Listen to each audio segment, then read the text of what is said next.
la politique française refuse d'admettre certaines choses. C'est ce qui est triste de voir que les politiciens, les médias français, l'Europe, ils comprennent pas que ce monde-là, le monde d'avant est terminé. Que ce qu'ils ont fait il y a 200, 300, 400 ans, ils peuvent plus faire ça.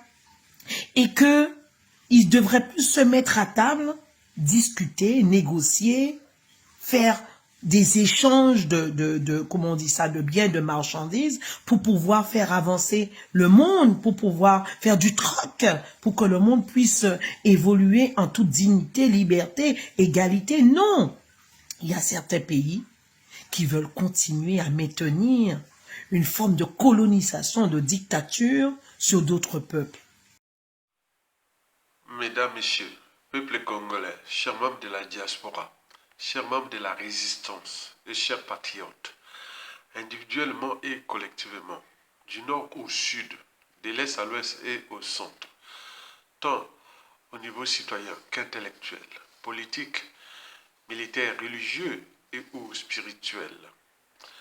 Je vous informe que les survivants à l'Holocauste de ce régime France-Afrique d'exception au crime multiforme et multidimensionnel incarné au sommet de l'État congolais par Denis Sassou Nguesso vont récupérer d'ici peu un pays totalement détruit au niveau des mentalités, au niveau de l'éducation, de la santé, de la sécurité publique, de la vie de tous les jours. Bref, tous, on va récupérer un pays surendetté pour rien et en faillite, pire que Sassou Nguesso 1, c'est-à-dire de 1979 à 1992. Mais la faute à qui? C'est à nous, peuple congolais, civils et militaires. C'est la honte, l'indignité, la lâcheté et le déshonneur collectif qui est en jeu, qui est de laisser libre cours à un endocollant, à un contre-maître France-Afrique de fracasser notre pays ou notre espace vital sans réagir ou agir. Alors que Denis Sassou Nguesso n'est qu'un être mortel, il n'est que de passage sur terre, sauf que ce tordu, ce méchant, ce mauvais de Denis Sassou Nguesso est un agent du désordre qui fut placé chez nous, dans notre pays, par l'ordre néocolonial France-Afrique pour détruire notre pays.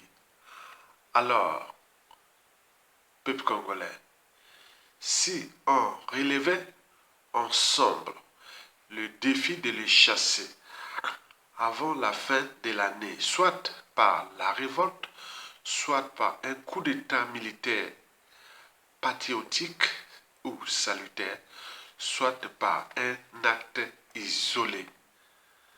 Cela va de soi avec notre liberté, dignité et honneur, ou plutôt, ça sera là la première étape de la restauration, ou pour la restauration de notre liberté, dignité, honneur et pouvoir du peuple congolais contre cet agent France-Afrique du désordre au Congo-Brazzaville.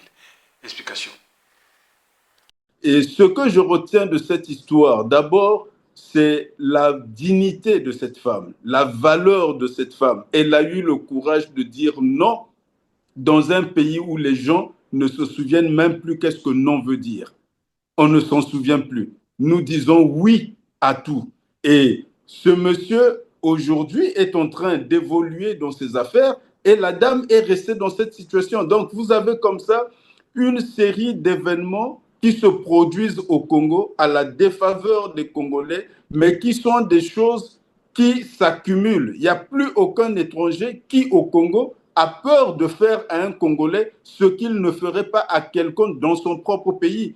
Ici, c'est devenu une jungle. Donc les gens se permettent tout ce qui est inadmissible ailleurs dans le monde et les gens trouvent des droits dans notre pays qu'ils n'ont pas chez eux. Et ça, il faut y mettre fin.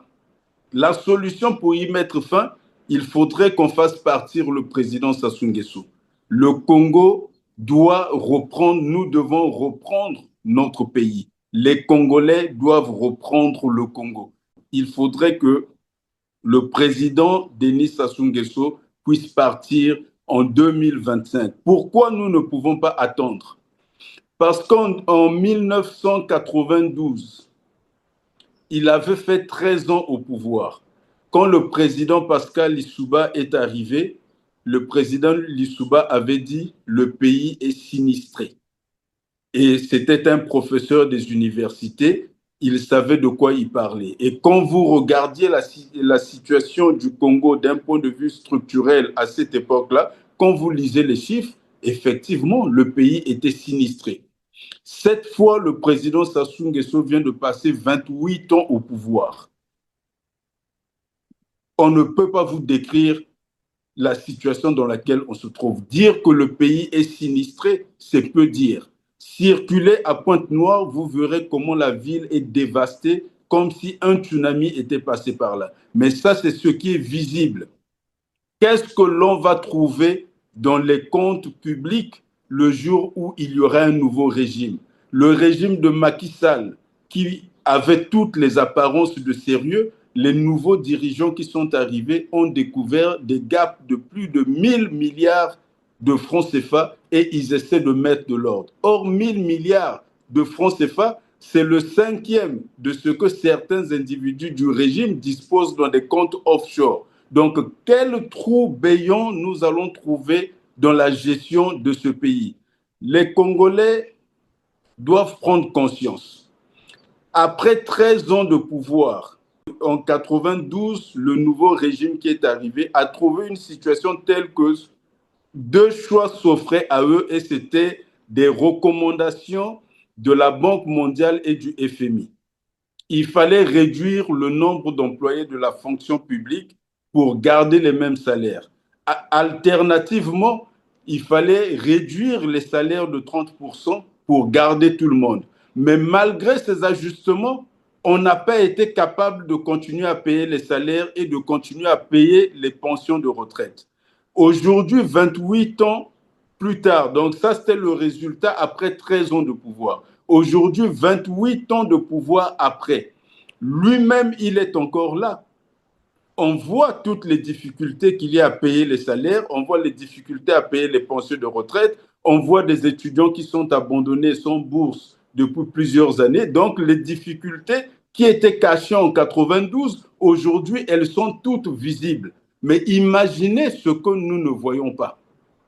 On ne peut pas se permettre d'attendre, sinon ce pays est en train de courir vers une situation où on va réduire le nombre de fonctionnaires, ou encore on va réduire les salaires des agents publics, le chômage va continuer à exploser. Il faut rappeler que les prix ont explosé, il y a eu une augmentation de plus de 30% des prix des carburants et on le ressent dans le panier de la ménagère.